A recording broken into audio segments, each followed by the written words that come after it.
வணக்கம். இன்னைக்கு வீடியோல 5ஆம் நாள் நவராத்திரி கதை என்னன்னு தெரிஞ்சுக்கலாம் வாங்க. 5ஆம் நாள் நவராத்திரி அன்று ஸ்கந்த மாதாவை வணங்குகிறோம். முருகரோட இன்னொரு பெயர் ஸ்கந்தன். எனவே ஸ்கந்தமாதா முருகரின் தாயார் ஆவார். இதனால் நமக்கு தெளிவா தெரியறது என்னவென்றால், ஸ்கந்தமாதா தேவி பார்வதியின் மற்றொரு வடிவம். இந்த அவதாரத்தில் தேவி 4 கைகள் கொண்டு இருந்தார்.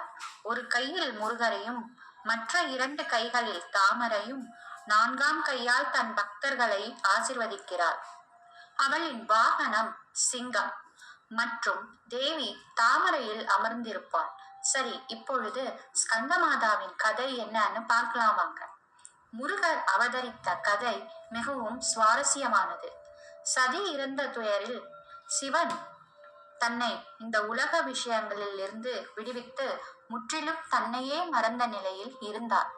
இதனை பயன்படுத்தி கொண்டு தேவர்களை அசுரர்கள் துன்புறுத்த தொடங்கினர். அசுரர்களின் தலைவர்களாக சூரபத்மன் மற்றும் தாரகாசூரன் இருந்தனர்.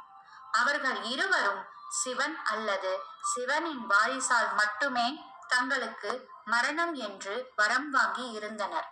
இதனை தெரிந்து கொண்ட தேவர்கள் மகாவிஷ்ணுவை தஞ்சம் அடைந்தனர். விஷ்ணுவோ தேவர்கள் தாமாக போராடி கொள்ள வேண்டும். தக்ஷ பிரஜாபதி யாகத்திற்கு சிவன் இன்றி அனைவரும் சென்றீர்கள். எனவேதான் ஆதிசக்தியின் வடிவமான தேவி சதி தன்னை மாய்த்து கொள்ளும் நிலை வந்தது என்று கூறினார்.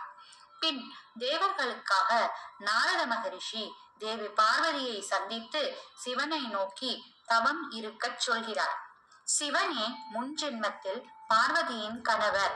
எனவே கடும் தவம் இருந்தால் சிவனை மனம் முடிக்கலாம் என்று பார்வதியிடம் கூறுகிறார். பார்வதியும் பல 1000 ஆண்டுகள் தவம் இருந்து பின் சிவனை மனம் முடிக்கிறார்.